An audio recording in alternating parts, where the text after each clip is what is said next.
Hey kids, welcome to fire station number 12. It's story time. Yay, story time! Story time! Yay! Hey guys, I'm Captain Freeman here at Station 12. I'm here to read you a book. Today we're going to read Duck and Goose by Tad Hills. This is a duck and this is a goose. And this is an egg, or is it? Who does it belong to? The duck says it's his, the goose says it's his. But they both agree it's a beauty. And that's a start. Here we go. Oh my, what is that? The duck quacked. That's a silly question, the goose honked. It's a big egg, of course. Of course it's a big egg. I know that, huffed the duck. What I mean is, where did it come from? He looked through the fields. He thought very hard. Who are you? He finally asked. I saw it first. I, said Duck, puffing out his feathered chest, am the one whose egg this is. I touched it first. Goose quickly raised one web foot. It's mine. Hey, you should never put your dirty foot on an egg, Duck scolded. Don't you know anything about caring for eggs? Yes, I do, Goose cried out. Stop yelling, Duck yelled, then whispered forcefully, don't you know? You and your screaming are very likely disturbing the baby bird who was trying to snooze inside this egg. Goose wished that Duck wasn't right. He lowered his head and whispered softly, I'm very sorry. Go back to sleep in there. My, that's quite a beauty. You have caught a bluebird from across the river. Thank you, it's mine, quacked Duck. Actually, it's mine, honked Goose. Thank you. So, asked the duck, what do we do now? We should do something, suggested Goose. This egg is private property. Duck's eggs, no geese allowed, no honking, $5 fine. Yes, you are right. Good thinking, agreed Duck. Like what? If you are a duck, keep walking. No ducks beyond this point. Quiet, please. Absolutely no quacking in this area. Duck and Goose each thought. Well, we must keep the egg warm until the fuzzy little occupant is ready to come out, said Goose. Excellent idea, exclaimed Duck. He pushed past Goose. Step aside, and I shall do just that. But Goose was too quick. After a flurry of fussing, grunting and groaning, and slipping and sliding, honking and quacking, Duck and Goose found themselves back to back. Scoot over. I don't have any room, complained Duck. You are much closer than me than I am to you. Stop yelling in my ear, Goose. Shh! Goose hushed, pointing at the round thing beneath them. Yes, yes, yes! We must remember.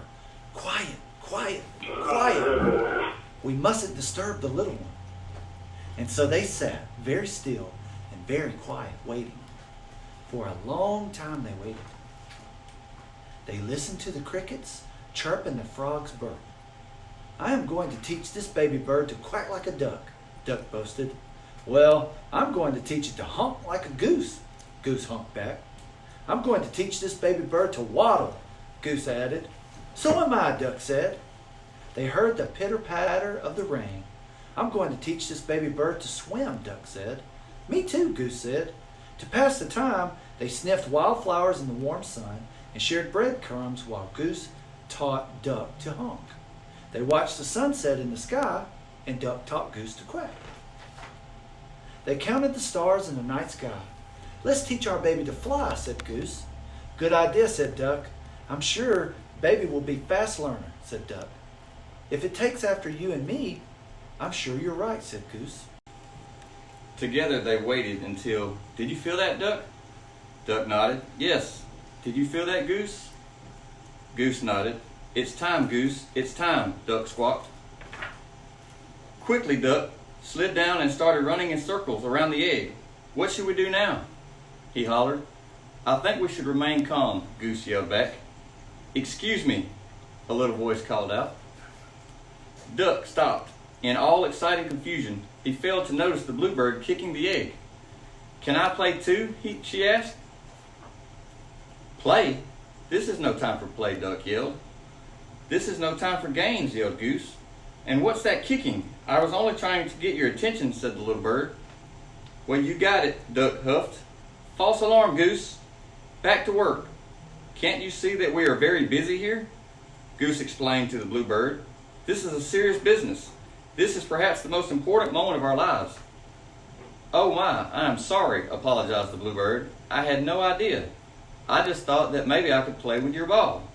It's really a nice one," she added, and then she flew away. Goose gulped. "Did she say ball?" he whispered to Duck. "You know, I did have my doubts," Duck finally said. "It's a bit squishier than most eggs I've seen." "Yes, and I must say I was somewhat suspicious of those big dots," Goose admitted. "It may not be an egg, but it is lovely," said Duck. "Oh, absolutely, Duck," Goose agreed. "It's a keeper." As the crickets chirped and the frogs burped and the grass swayed in a gentle breeze, Goose quacked and Duck honked, and the ball bounced and rolled, sometimes even flew. The end. Hey boys and girls, I'm Captain Freeman here at Station 12. I hope you enjoyed the story. Hey guys, I'm Sergeant Watkins over here at Car 33, Station 12. Hi guys, Sergeant Cumbie here from Station 12 with Sign Truck 43. Hey boys and girls, this is Sergeant Batten at Fire Station number 12 and I ride on engine 12. Hey everybody, I'm Firefighter Clark, Station 12, Truck 43. Hey boys and girls, I'm Firefighter Foreman, Station 12, and I'm on Engine 12. Hey boys and girls, I'm Firefighter Ballard, Station 12, Engine 12. Hey all you boys and girls, I'm Lieutenant Phelps, I'm on Engine 12 at Station 12. Hey boys and girls, I'm District Chief King here at Station 12, Car 33.